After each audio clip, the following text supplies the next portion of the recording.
क्या 21वीं सदी में भी शिव प्रासंगिक हैं?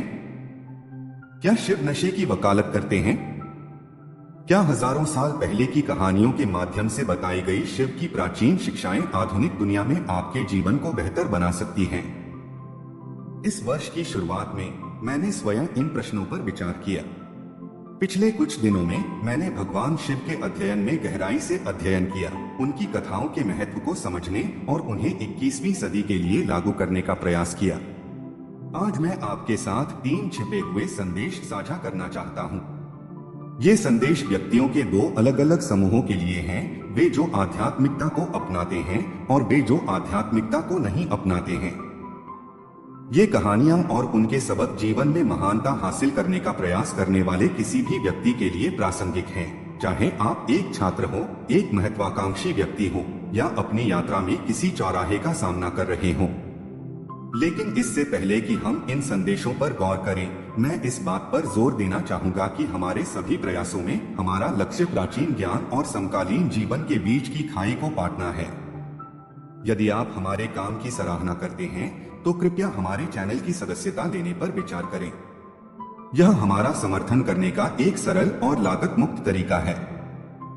पाठ 1, अंधकार को गले लगाओ। ब्रह्मांड में सबसे तेज इकाई प्रकाश या फोटॉन है।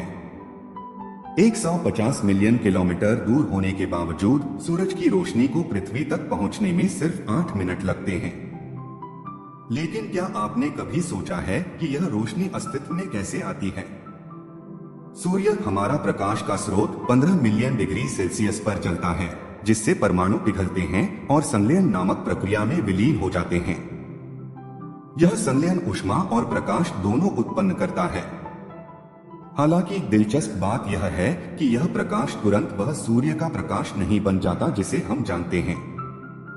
इसके बजाय यह एक उल्लेखनीय यात्रा से गुजरता है। सूर्य के भीतर यह प्रकाश या फोटॉन निरंतर संघर्ष में लगे रहते हैं। चौंका देने वाले 50,000 वर्षों तक ये फोटॉन लगातार अन्य परमाणुओं से टकराते रहे, मुक्त होने के लिए उत्सुक रहे। यदि एक फोटॉन ने 1 वर्ष पहले भी अपना संघर्ष छोड़ दिया तो हमारी दुनिया अंधेरे में डूब जाएगी। जब ये फोटॉन अंततः सूर्य से निकलते हैं तो वे ब्रह्मांड को रोशन करते हुए 3 लाख किलोमीटर प्रति सेकंड की लुभावनी गति से यात्रा करते हैं। आज हम जिस प्रतिभा को देख रहे हैं वह निरंतर संघर्ष से पैदा हुई है। संघर्ष का सार्वभौमिक नियम, जो इस फोटॉन की यात्रा का प्रतीक है, एक सिद्धांत है जिसका प्रतीक भगवान शिव है। आप पूछते हैं, कनेक्शन क्या है? खैर, देवताओं और असुरों, दैवीय प्राणियों और राक्षसों ने अमरता के अमृत की तलाश की, जिसे अमृत के नाम से जाना जाता है। इसे प्राप्त करने के लिए उन्होंने ब्रह्मांड महासागर का मंथन किया, जिससे चमत्कारी खजाने और हलाहल या कालकूटम नामक घातक जहर का पता चला। यदि भगवान शिव न होते तो यह विष दुनिया के लिए विनाश का कारण बन जाता। उन्होंने हम सभी की रक्षा करते हुए अंधकार को भस्म कर दिया। हलाहल उस अंधेरे का प्रतिनिधित्व करता है जिसके खिलाफ आप एक फोटॉन की तरह संघर्ष और लड़ाई करते हैं। भगवान शिव आश्वासन है कि आप अंततः इस अंधकार से बच सकते हैं, लेकिन हमेशा याद रखें कि आप प्रकाश की अभिव्यक्ति हैं। अंधेरे पर काबू पाने के लिए यह समझें कि यह प्रकाश का विपरीत नहीं बल्कि उसकी अनुपस्थिति मात्र है। पाठ 2, अपने गुस्से को नियंत्रित करें। हमारी पीढ़ी में गुस्सा एक सामान्य भावना है। इसे परिस्थितियों, व्यक्तियों या यहाँ तक कि स्वयं पर भी निर्देशित किया जा सकता है। कम उम्र से ही हमें सलाह दी जाती है कि हम अपने गुस्से को दबाएं, अपनी भावनाओं को नियंत्रित करें और हमेशा मुस्कुराएं। लेकिन यह सलाह बुनियादी तौर पर त्रुटिपूर्ण है। मुद्दा क्रोध की उपस्थिति का नहीं है, बल्कि इसका उपयोग करने की हमारी समझ की कमी है। क्रोध एक तेज तलवार के समान है। अगर गलत दिशा में निर्देशित किया जाए तो यह हमें नुकसान पहुंचा सकता है। हालांकि जब सही ढंग से उपयोग किया जाता है तो क्रोध ताकत का स्रोत बन जाता है। दुनिया के सबसे ताकतवर आदमी के रूप में प्रसिद्ध डेविड गोगिंस की कहानी पर विचार करें।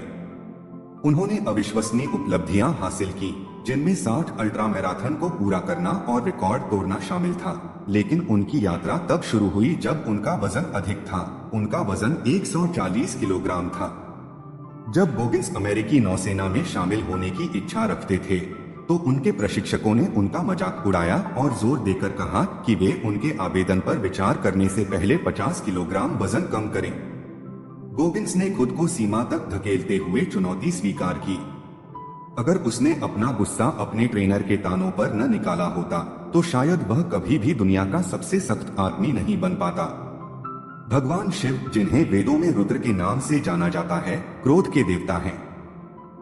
यहाँ तक कि हम जैसे सामान्य लोगों को भी गुस्सा आता है, लेकिन भगवान शिव अपने तांडव विनाश का नृत्य के माध्यम से दुनिया पर तबाही मचा सकते हैं।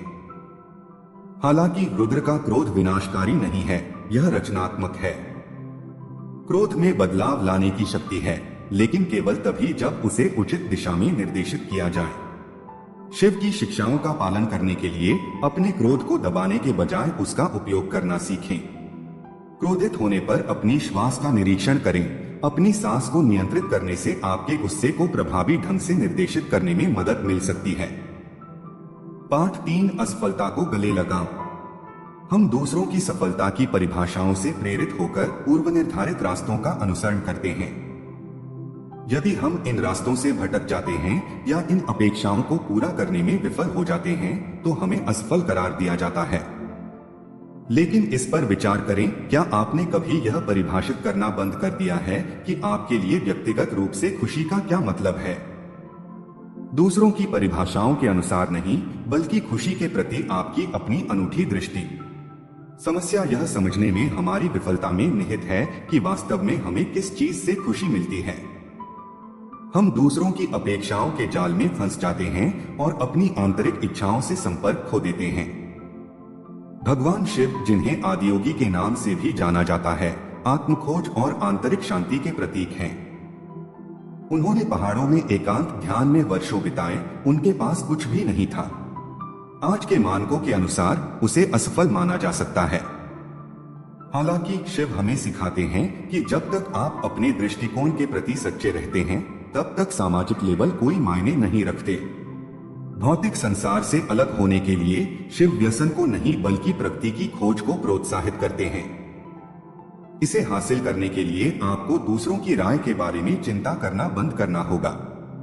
यहाँ एक 3 चरणीय रणनीति है जिसने मेरा जीवन बदल दिया और यह आपके लिए भी ऐसा ही कर सकती है। अपना लक्ष्य पहचानें, निर्धारित करें कि आप वास्तव में क्या हासिल करना चाहते हैं।